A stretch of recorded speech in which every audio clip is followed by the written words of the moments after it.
నారాయణం నమస్కృత్య నరం చైవ నరోత్తమం దేవీం సరస్వతీం వ్యాసం తతో జయముధీరయేత్. నారాయణునికి తపశ్శక్తిలో ఆయనతో సమానుడైన నరోత్తముడు నర మహర్షికి, చదువుల తల్లి సరస్వతీదేవికి, వాన్మయాధీశుడు వ్యాస మహర్షికి పాదాభివందనం. అజమజరమనంతం జ్ఞానరూపం మహాంతం శివమమల మనాదిం భూతదేహాదిహీనం సకల కరణహీనం సర్వభూత స్థితంతం హరిమమల మమాయం సర్వగం వంద ఏకం నమస్యామి హరిం రుద్రం బ్రహ్మానాంచ గణాధిపం దేవీం సరస్వతీం చైవ మనోవాకర్మభిః సదా. పుట్టుక గాని ముసలితనము గాని లేని కళ్యాణ స్వరూపుడు, అనంతుడు, జ్ఞానస్వరూపుడు, విశుద్ధ చారిత్రుడు, అనాది అయినవాడు, పాంచభౌతిక శరీరుడు కానివాడు, ఇంద్రియములు లేనివాడు, ప్రాణులలో స్థానము కలవాడు, మాయకు అతీతుడు, సర్వవ్యాపకుడు, పరమ పవిత్రుడు, మంగళమయుడు, అద్వైతునగు శ్రీహరికి వందనం. మనస్సులో, మాటతో, చేతుల ద్వారా ఆ శ్రీహరికి, శివునికి, బ్రహ్మకి, గణేశునికి, సరస్వతీదేవికి సర్వదా పాదాభివందనం చేస్తూ ఉంటాను. ఈరోజు విష్ణుమూర్తిచే శౌనకాది మహర్షులకు బ్రహ్మజ్ఞాన నిరూపణం షడంగ యోగంలో ఏమి చెప్పాడో తెలుసుకుందాము. శౌనకాదులారా, ఇప్పుడు నేను వేదాంత సాంఖ్య సిద్ధాంతానుసారం వివరింపబడిన బ్రహ్మ జ్ఞానాన్ని వర్ణిస్తాను. నేను జ్యోతిర్మయ పరబ్రహ్మ స్వరూపుడైన విష్ణువును అని మనసులో స్థిరీకరించుకొని ఆలోచిస్తూ, సూర్యునిలోను, అగ్నిలోను, నా హృదయ ఆకాశంలోను ఒకే జ్యోతి త్రిస్వరూపధరమై ఉన్నది అని నిశ్చయించుకోవాలి.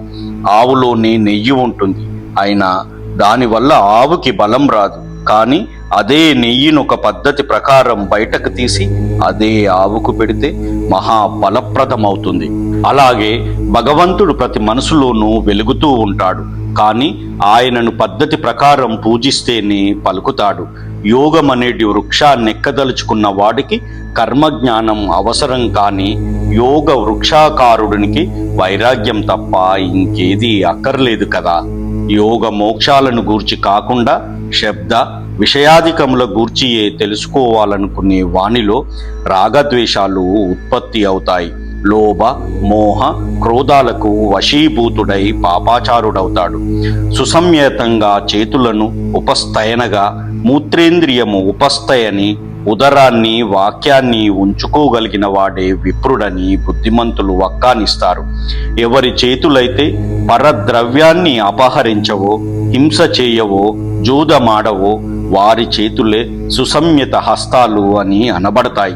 పరస్త్రీపై కామమును సర్వదా పరిహరించున్నదే సంయత ఉపస్థ. అలాగే లోభరహితంగాను పరిమితంగాను భోజనం చేయువానిదే సుసంయత ఉదరము.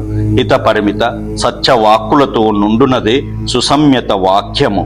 సంయత హస్తాలు కూడా తపస్సు, యజ్ఞాదులను ఆచరిస్తేనే సఫల హస్తాలవుతాయి.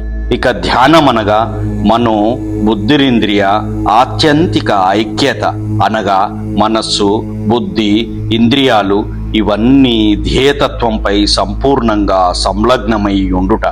సబీజమని, నిర్బీజమని ధ్యానం రెండు విధాలు. అవిద్యాది క్లేశాలను బీజమంటారు. వాటిని అనుభవిస్తూ కూడా వాటిని మరిచి చేసేదే సబీజ ధ్యానం. విద్య బాగా ఉండి ఏ క్లేశము అనుభవంలోనికి రానిది నిర్బీజ ధ్యానం. చింతనకి మూలాధారమైన బుద్ధి మన భ్రూ మధ్యంలో ఉంటుంది. విషయాసక్తుడైన వానికి అది ప్రాపంచిక వస్తువులను, అశాశ్వత ఆనందాన్ని కోరుకుంటూ సంసార సాగరంలోనే మునిగి ఉంటుంది. కనులు సగం మూసి విషయాలను విడిచి శాశ్వతానంద సంధాయుక్తుడైన భగవంతుని చింతనలో మునిగినవాడు ఆ కనుబొమల మధ్యనే జ్యోతి చక్రాన్ని, ఆ చక్రంలో తన ఆరాధ్య దైవాన్ని చూడగలడు. ఇదే నిజమైన బుద్ధి. ఆ బుద్ధిని గలవాడే జితేంద్రియుడు, తంత్రామోహాలకు అతీతుడగు జ్ఞాని. అతడు ముందు చూడగలిగే వెలుగు అతని ఆత్మయే. అది స్వప్రకాశవంతుడైన పరమాత్మని చూపిస్తుంది. జీవికి అంతిమ లక్ష్యం ముక్తియే. అది జీవికి పూర్యాష్టకము, త్రిగుణాత్మకము అగు ప్రకృతిని పరిత్యజించిన తరువాతనే లభిస్తుంది. ఈ పుర్యష్టకం నిజానికి కమల రూపంలో ఉంటుంది. సంసారం చేస్తున్న జీవుడు దీని కర్ణము అనగా కర్ణికలో ఉంటాడు. సత్వ, రజ, తమో గుణాలే ఈ కమల ప్రకృతి. ఈ మాయావృత్త కమలానికి 8 దళాలుంటాయి. అవి ఏవనగా శబ్ద, స్పర్శ, రూప, రస, గంధ, సత్వ, రజ, తమో గుణాలు. ఈ వేదాంత ప్రతీకాత్మక బోధనం వల్ల తేలేదేమిటంటే ముక్తి ప్రాప్తి కోసం సాధన చేసే సాధకుడు ఈ కమలాన్ని అనగా మాయని, ఇంద్రియాలని పూర్తిగా మరచి ఈ కర్ణిక ఇచ్చే సుఖ, భోగ, పదవి, సంసారిక భోగాదుల నుండి దిగిపోయి భగవచ్చింతన చేయాలి.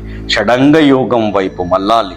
ప్రాణాయామ, జప, ప్రత్యాహార, ధారణ, సమాధి, ధ్యానములు యోగం యొక్క 6 సాధనలు.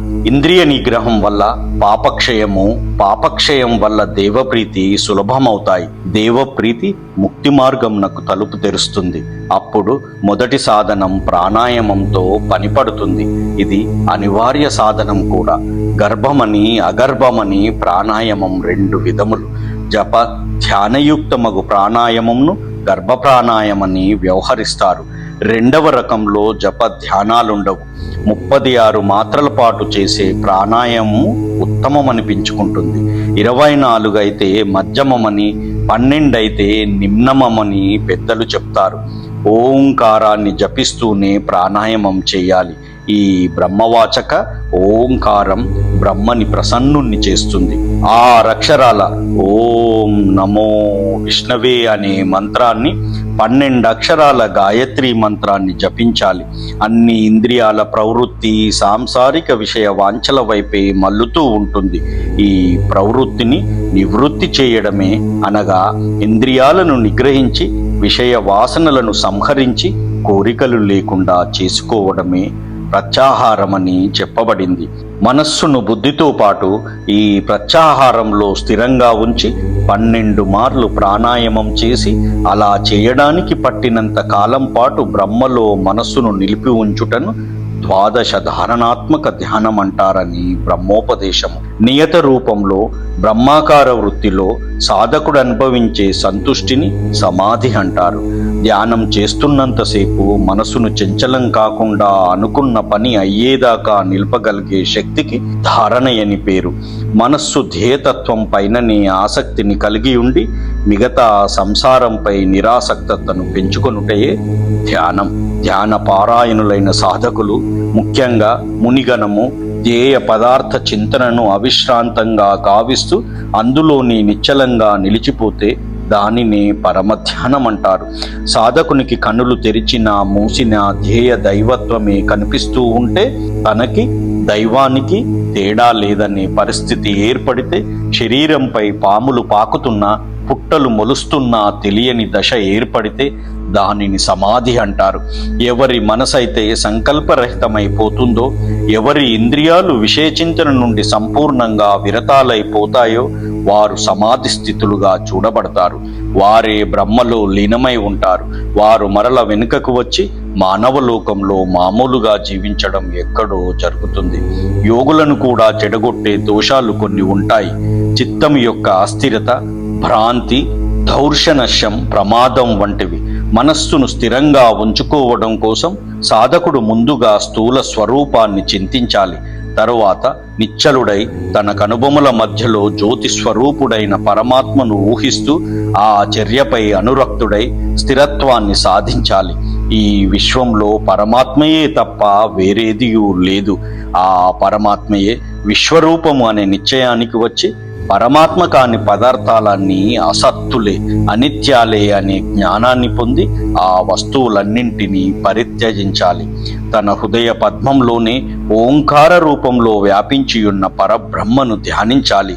క్షేత్రం గాని, క్షేత్రజ్ఞుడు గాని ఇంకా ప్రవేశించని త్రిమాత్రలతో యుక్తమైన ఓంకారాన్ని జపించాలి. తరువాత ఓంకార స్వరూపుడైన ప్రధాన పురుషుని కూడా ధ్యానించాలి. అనంతరం ఆ పద్మంపై కృష్ణ రక్తశ్వేత వర్ణాలలో నుండి తమ, రజ, సత్వగుణాలు 3 మండలాలను ధ్యానించాలి. వాటిలోనున్న జీవాత్మయగు పురుషుణ్ణి ధ్యానించాలి. అనంతరం ఐశ్వర్యాది 8 గుణాలను కూడా భావించుకోవాలి. ఇదివరకు చెప్పిన దానికి భిన్నమైన కమలం ఈ దశలో సాధకుని హృదయంలో వికసిస్తుంది. ఈ కమలానికి కర్ణిక జ్ఞానం, కేసరాలు విజ్ఞానం, నాళం వైరాగ్యం, కందం వైష్ణవ ధర్మం. ముక్తి సాధకుడు ఈ హృత్పద్మం కర్ణికలోనున్న ప్రణవరూప బ్రహ్మ యొక్క ధ్యానాన్ని చేతన నిశ్చల వ్యాపక రూపాల్లో చేయాలి. ఇలా ఓంకార స్వరూప బ్రహ్మను ధ్యానిస్తూనే ప్రాణాలను పరిత్యజించిన వారికి బ్రహ్మసాయుధ్యం ప్రాప్తిస్తుంది. యోగి తన దేహగత పద్మంపై హరిని కూర్చుండబెట్టుకొని సడలని భక్తిభావంతో ఆయనను ధ్యానించాలి. కొందరు మహాసాధకులు తమ జ్ఞాన రూప చక్షువులతో ఆత్మ ద్వారా పరమాత్మని చూడగలరు. సాంఖ్య దర్శనవేత్తలు ప్రకృతి పురుష వివేకం ద్వారాను, యోగవేత్తలు యోగ ప్రభావం చేతను ఆత్మ ద్వారా ఆత్మ దర్శనం చేసుకుంటారు. ఆత్మ జ్ఞాన రూపమే నిజానికి మహత్యమంతా జ్ఞానానిది. అదే బ్రహ్మ ప్రకాశకం, భవబంధాల పాలిటి ఖడ్గం. ఈ జ్ఞానం ఏకాగ్ర చిత్తత అనే ప్రధాన యోగం ద్వారా సొంతమవుతుంది. ఏకాగ్ర చిత్తతకు ముక్తిప్రదాయక స్థాయి ఉంది. అది యోగికి ఆత్మ దర్శనాన్ని కలిగించడంలో సమర్థమవుతుంది. ఎవరైతే ఇంద్రియాలను జయించి జ్ఞానంతో ప్రదీప్తుడవుతాడో అతడే యోగి. అతడే పరమాత్మలో ప్రవేశించి ముక్తుడనబడతాడు. ఆసనం, స్థానం వంటి విధులు యోగ సాధనాలు కావు. పైగా అవి యోగసిద్ధిని ఆలస్యం చేసే విలంబకాలవుతాయి. శిశుపాలుడే యోగసిద్ధిని పొందాడో అది కేవలం స్మరణ మాత్రాననే సిద్ధించింది. అయితే దానికి పూర్వజన్మ సుకృతం కూడా తోడై ఉంది. యోగుల తీరు వేరు. వారు ఆత్మతోనే ఆత్మను చూస్తారు. అన్ని ప్రాణులపై కరుణను కురిపించగలరు. విషయాసక్తి ఏ కోశాన లేనివారు. శిష్ణంతోడి పనిని గాని నాలుక గోలను గాని పరిత్యజించిన వారు. వీరే దేహాంతమందు ముక్తిని పొందగలరు. యోగి ఇంద్రియాలతో చేయవలసిన ఏ పనిని చేయకుండా కర్రవలె సుఖ దుఃఖానుభూతులకు అతీతుడై బ్రహ్మములో కలిసిపోతాడు. అదే ముక్తి. మేధావి అయిన సాధకుడు అన్ని ప్రకారాల వర్ణ భేదాలను, ఐశ్వర్య భేదాలను, శుభాశుభాలను, పాపాలను ధ్యానాగ్నిలో పూర్తిగా భస్మం చేసి పరమగతిని పొందుతాడు. కర్రకు రాపిడి చేస్తే అగ్ని దర్శనమైనట్టు యోగికి బ్రహ్మజ్ఞానంతో ధ్యానాన్ని అనుసంధానం చేయగా శ్రీహరి దర్శనమవుతుంది. ఆ దర్శనమే యోగోత్కర్ష. దానిని మించిన పరమావధి లేదు. ఏ ఒక్క బాహ్యమైన ఉపాయం ద్వారానూ ముక్తి ప్రాప్తించదు. అది పూర్తిగా అభ్యంతరిక యమ నియమాది ఉపాయాల ద్వారానే సాధ్యమవుతుంది. సాంఖ్య జ్ఞానం, యోగాభ్యాసం, వేదాంతాది శ్రవణాల వల్ల ఏ ఆత్మ సాక్షాత్కారం అయితే సాధింపబడుతుందో అదే ముక్తి అనబడుతుంది. ఈ ముక్తిని పొందిన వానికి లేదా సాధించిన యోగికి అనాత్మలోనే ఆత్మ, అసత్ పదార్థంలోనే సత్తత్వం దర్శనమిస్తాయి. దీనితో గరుడ పురాణంలోని 235వ అధ్యాయము సమాప్తము. ఓం నమో నారాయణాయ. ఓం నమో నారాయణాయ. ఓం నమో నారాయణాయ. ఓం నమో భగవతే వాసుదేవాయ. ఓం నమో భగవతే వాసుదేవాయ. ఓం నమో భగవతే వాసుదేవాయ. జై శ్రీమన్నారాయణ.